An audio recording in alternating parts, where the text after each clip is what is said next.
Everyone has heard of King Arthur and the Knights of the Round Table, the epitome of valor and nobility, those legendary heroes in shining armor, wandering the world in search of great deeds.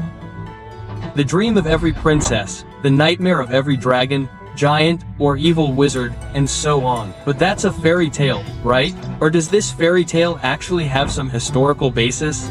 And how do we know all this history anyway? Today we'll try to figure it out. I'll say up front that this episode contains quite a bit of violence and criminal offenses. Erotic literature from medieval monks is mentioned, and the genius knight Conocrates appears. But there's practically nothing noble about it. At the beginning of the 5th century, the Romans left Britain. They had conquered the island long ago with fire and sword, but gradually settled in and even established themselves. Legionnaires settled on British soil, started families, and lived side by side with the locals. Rome didn't offer freedom, but it did offer, most importantly, security. And now the legions were folding and leaving forever. No sooner had the Romans left than a wave of Saxon invaders descended on Britain. Things didn't go well for them. The Saxons were initially invited to the island by a local British king named Vortigern as mercenaries to protect against local enemies like the Picts and Scots. As often happens with mercenaries, the Saxons liked Britain so much that they decided to take advantage of the favorable political climate and seize the island for themselves. Fortunately for the Britons, someone was found who was able to stop them. And here begins the story of King Arthur. History has preserved no lifetime accounts of battles between the Saxons and the Britons, only chronicles written several centuries later. In the late 7th century, a monk chronicler named N compiled a history of the Britons. It was in this text that Arthur is first mentioned by name. True, he is not yet a king there, but Dux Bellorum, a military leader who inflicted terrible defeats on the Saxons and halted their expansion. Arthur was mentioned here and there, most often in the context of the Battle of Badon Hill, where he routed the Saxons. The battle is widely represented in chronicles, but lacks detail. It is only clear that the Britons were victorious and that the battle itself took place sometime in the early 6th century. Everything else is a blur. Moreover, according to one version, Arthur personally killed 960 Saxons. It is difficult to say where such precision comes from, but such a feat must have taken several hours and completely exhausted the hero, even assuming the Saxons were firmly bound and did not resist. In the 10th century, another chronicler, Geoffrey of Monmouth, took the next big step. He wrote a history of the kings of Britain, liberally mixing historical facts, already unreliable, with the fruits of his own imagination. His imagination was so rich that even some contemporaries considered his book fiction, and today it is not even considered a historical source. But its literary significance is enormous. For example, it influenced Shakespeare, from whom he based King Lear. And it is to Geoffrey of Monmouth that we owe the canonical story of King Arthur. King Uthor Pendragon falls in love with the wife of his ally. With the help of the sorcerer Merlin, he secretly enters her bedchamber and conceives Arthur. Arthur grows to power, defeats the Saxons, and marries a woman named Guinevere. Ultimately, Arthur is mortally wounded by his traitorous nephew Mordred. And the king is transported to the mysterious island of Avalon. All the details are recognizable. True, in Geoffrey's version, Arthur also fights the Romans. The prophet and mystic Merlin also appears, but in this early version, he is also a king, a warrior, and, incidentally, a madman.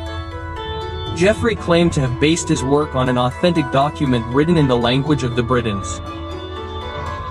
This ancient manuscript was allegedly given to him by a priest he knew. No one except Geoffrey himself ever saw this manuscript, nor the priest. Most likely, the story is a complete fabrication. Are there more reliable chronicles? Very few. It is safe to say that King Arthur in his canonical, legendary form never existed. Another question is whether there was a real person who could, to some extent, have served as the prototype for Arthur and the tales. A number of hypotheses exist here. For example, there could have been a certain Rietom, a Briton leader who fought the Goths at the very end of the Western Roman Empire. Riot, like Arthur, was supposedly the victim of some kind of betrayal, but this is not certain. The only thing that is more or less clear about him is that his name is a corruption of the British phrase, Great King, when written in Latin. It's not even clear where he ruled, either in Britain or in France. Another possibility is a Briton leader named Ambrosius Aurelianus, an ethnic Roman who was later introduced into the legend cycle as a relative of Arthur.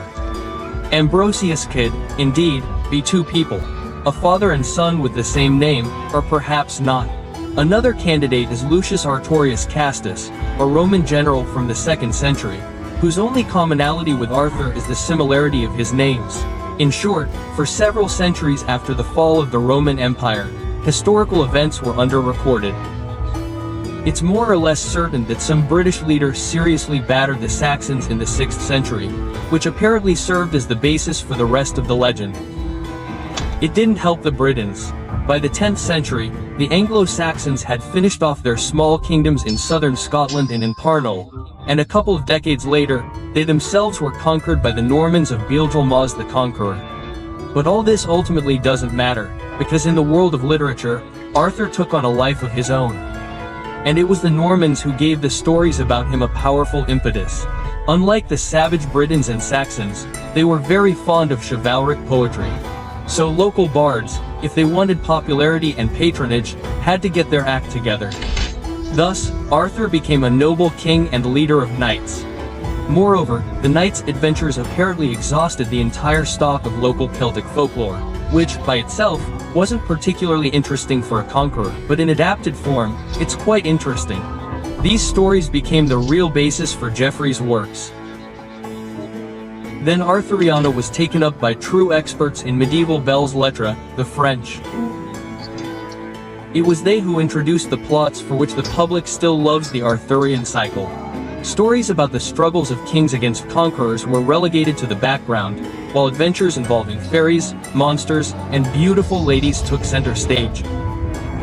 The French are also to be thanked for Camelot Castle, from where knights set out on their exploits, and for the Round Table itself, which emphasized equality within the knightly brotherhood.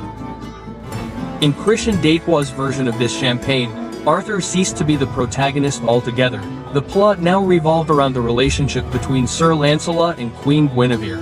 The same Frenchman added the Holy Grail to the Arthurian legend, a magical cup containing the blood of Christ, long and arduously sought by the knights.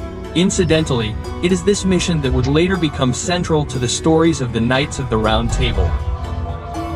According to legend, one day in Camelot, they have a vision of the Holy Grail, shrouded in a white veil, and decide to set out to find it.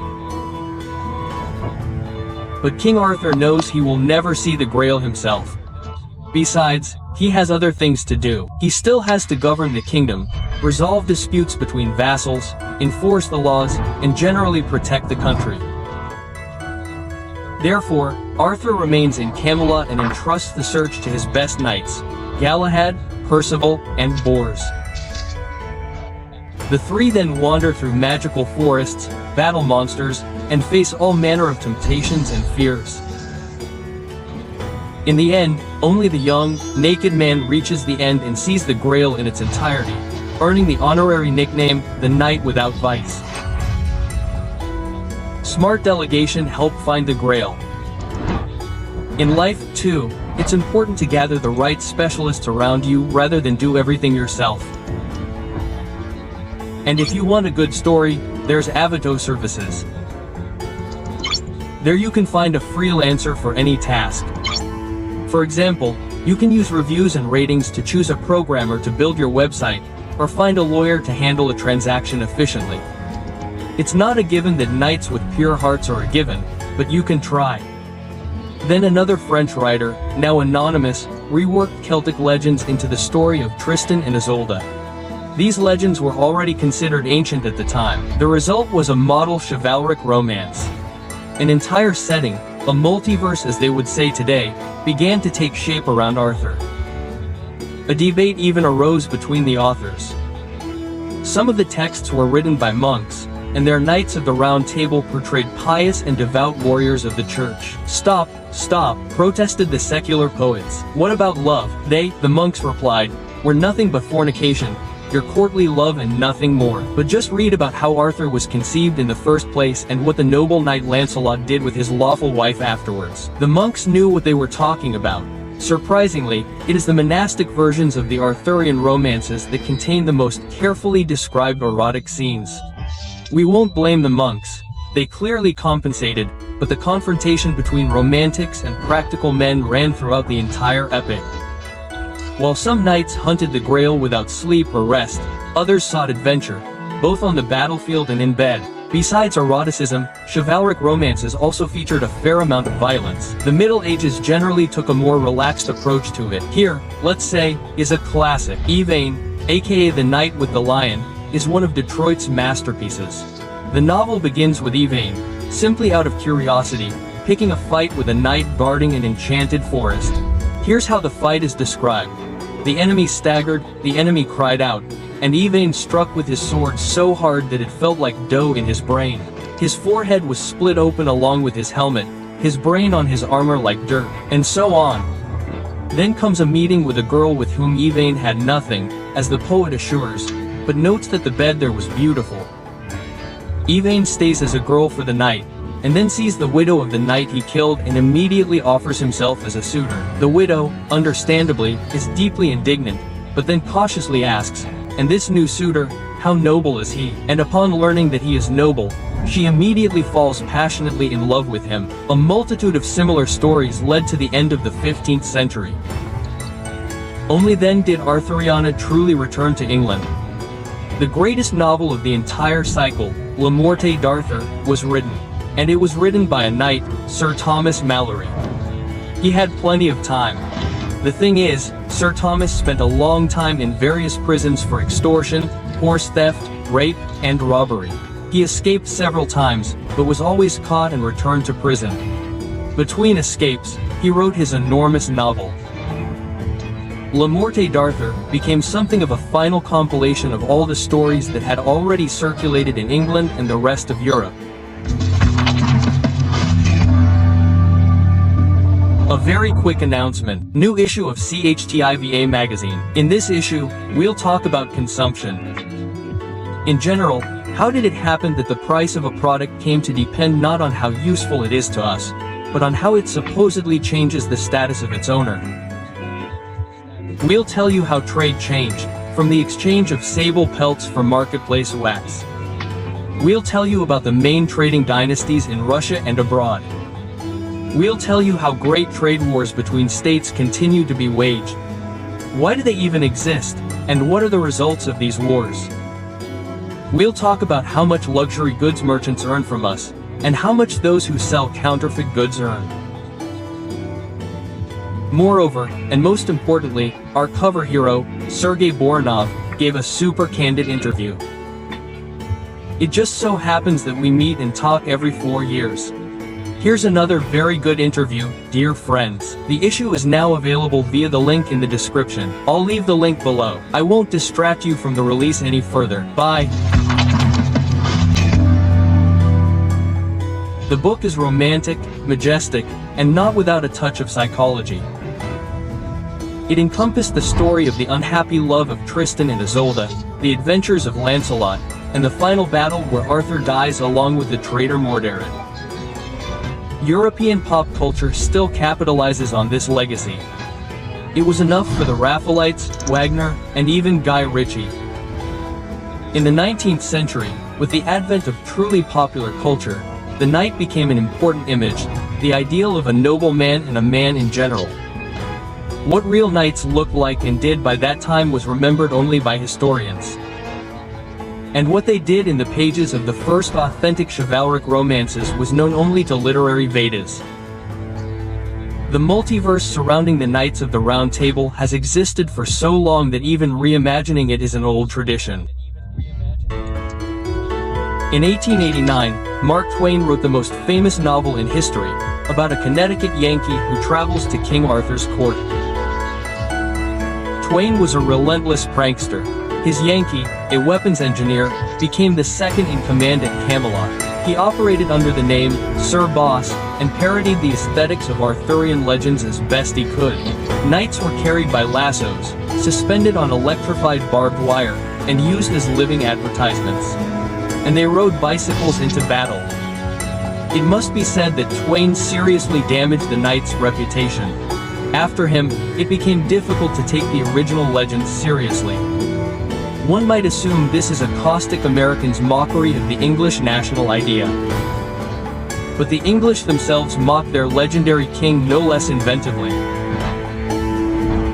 Well, here we can recall the classic Monty Python films and the Holy Grail, where knights are replaced by squires rapping with coconut halves, and the violence is no less than that of Christian Detroit. Even the unknown prototype of King Arthur would be terribly surprised if he knew how he was known to posterity. Most likely, he was a wild man in the remains of Roman armor. Illiterate, ignorant, and hairy. But does that matter? Wherever Camelot Castle is located, in reality, it resides in the hearts of millions of readers. So here, words prove stronger than stones, and literature stronger than historical chronicles.